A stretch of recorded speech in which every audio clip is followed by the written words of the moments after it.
Jumpa kembali dengan saya Vanda Leoni dari Fakultas Psikologi Universitas Kristen Satya Wacana dalam Mini Parenting. Kali ini saya akan berbagi informasi tentang jejak luka yang tak terlihat, dampak kekerasan verbal pada perkembangan emosional anak.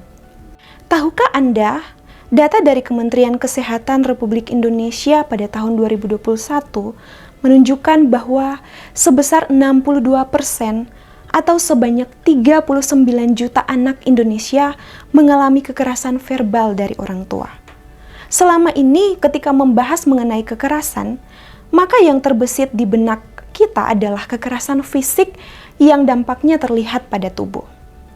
Akan tetapi kenyataannya, ada kekerasan lain yang tidak terlihat tanda-tandanya, dampaknya, tetapi sangat berpengaruh pada perkembangan mental anak, yaitu kekerasan verbal.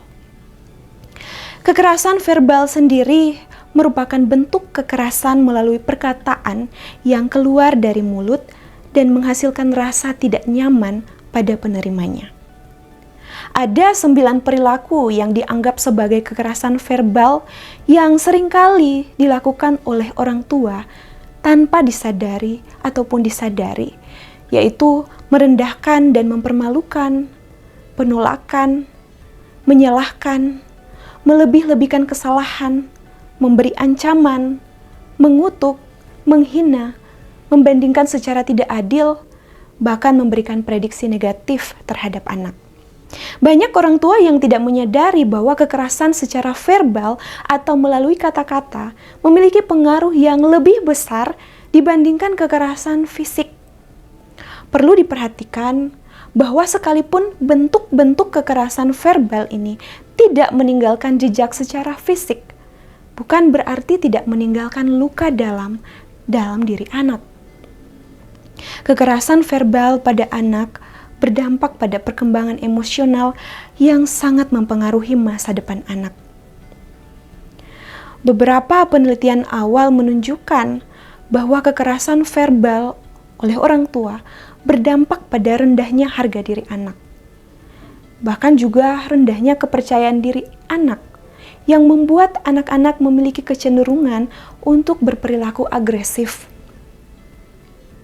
Hal-hal ini, jika tidak ditangani dengan cepat, akan mengakibatkan hal yang buruk pada anak ketika mereka beranjak dewasa. Pada konteks sosial, anak yang pernah menjadi korban kekerasan verbal dan tidak ditangani secara tepat berkembang menjadi individu yang agresif dan selalu bermusuhan. Mereka dipenuhi dengan amarah dan bahkan berpotensi menurunkan amarahnya pada anak-anaknya. Dengan begitu, rantai kekerasan verbal tetap berkelanjutan. Ada juga yang tumbuh menjadi individu dewasa yang sangat pemalu, menutup diri dari lingkungan sosialnya karena merasa rendah diri. Tentu saja, hal-hal tersebut tidak diinginkan kita sebagai orang tua untuk terjadi pada anak-anak kita. Oleh sebab itu, kita perlu melakukan beberapa hal untuk mengatasi terjadinya kekerasan verbal pada anak-anak. Seperti yang pertama, mari kita membangun komunikasi yang positif dengan anak, selalu menggunakan kata-kata yang membangun dan tidak merendahkan diri anak. Kemudian kita berusaha untuk membuat anak bisa mengutarakan perasaannya tanpa mereka merasa tertekan.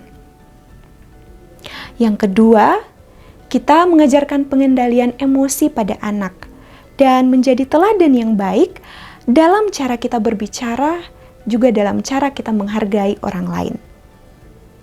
Yang ketiga, kita mencari dukungan profesional, seperti pada psikolog atau konselor jika memang sudah terlanjur mengalami kekerasan verbal. Kekerasan verbal pada anak dapat memiliki dampak jangka panjang jika tidak ditangani dengan baik. Oleh karena itu, penting bagi kita sebagai orang dewasa untuk menghindari kata-kata yang menyakitkan dan lebih fokus pada pendekatan yang mendukung dan membangun hubungan positif dengan anak. Parents, Dari pemaparan di atas, kita bisa melihat bahwa kekerasan verbal berdampak destruktif pada perkembangan emosional, mental, maupun moral anak. Kondisi ini pun tentunya tidak kita inginkan, bukan? Itulah sebabnya firman Tuhan dalam surat Yakobus pasal 3 ayat 9-10 mengingatkan kita bahwa dengan lidah kita memuji Tuhan dan Bapa kita. Dengan lidah juga kita mengutuk. Dengan mulut yang sama keluar berkat dan kutuk. Suara dari lidah orang tua adalah suara pertama yang membentuk harga diri dan identitas anak.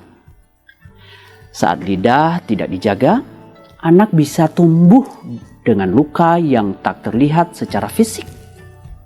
Namun sebagai orang tua yang sudah mengenal dan mengalami kasih Tuhan, hendaklah perkataan Kristus tinggal dengan melimpahnya di antara kita.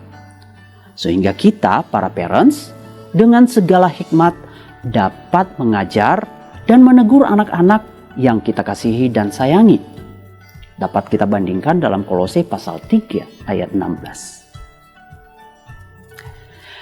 Karena itu, didiklah orang muda menurut jalan yang patut baginya. Maka pada masa tuanya pun, ia tidak akan menyimpang dari jalan itu. Terima kasih telah bergabung dalam program Mini Parenting YKB TV. Silakan like dan subscribe channel ini. Jangan lupa share juga kepada ayah bunda lainnya. Terima kasih, Tuhan memberkati.